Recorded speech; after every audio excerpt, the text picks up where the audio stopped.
ظهرت ام سليم وفي عينيها اصابة جامدة جدا. يا ترى ايه سبب الاصابة؟ وهل فعلا جبس مصر هو اللي ضربها؟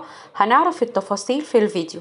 اهلا بيكم في قناتي توما ترند اليوتيوب. لو اول مرة تشوفوني متنسوش تعملوا لايك للفيديو واشتراك للقناة، دعمكم هيشجعني اني اكمل. ظهرت اول امبارح او امبارح تقريبا ام سليم وهي في عينيها خبطة جامدة جدا لدرجة ان هي ازرق كله حوالين عينيها وعينيها ورمة. ناس كتير قالت جبس مصر اللي ضربها، ناس كتير قالت احنا مش مقتنعين باللي انتي بتقوليه، وناس كتير قعدت تدعي لها بالشفا. طب يا ترى هي قالت ايه وردت على كل ده بايه؟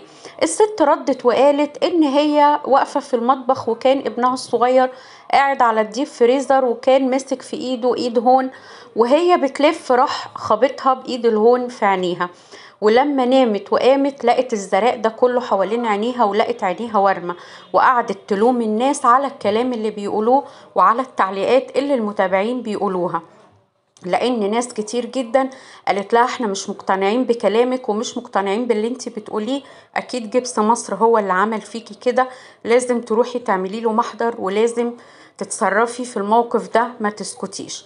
طب يا جماعة تفتكروا لو جبس مصر اللي عامل كده ام سليم كانت فعلا هتسكت؟ ما كانتش هتتكلم؟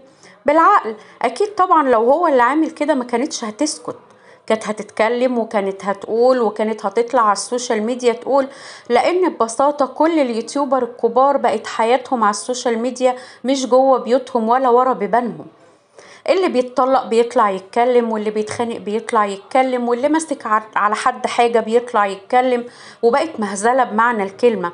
فبالعقل كده اكيد اكيد اكيد مش هو، لان كمان احنا مقتنعين ان كل اللي بيعمله جبس مصر ده مجرد ترند وحاجة فيك، وفي النهاية النتيجة هتبان، هنعرف وهنتأكد ان كل اللي بيعمله جبس مصر فيك وكله عشان خاطر الترند. ولو ما كانش ترند ما كانتش مسلم هتسكت لو هو اللي عامل فيها كده، لان ببساطة هم حياتهم على السوشيال ميديا زي ما قلت لكم.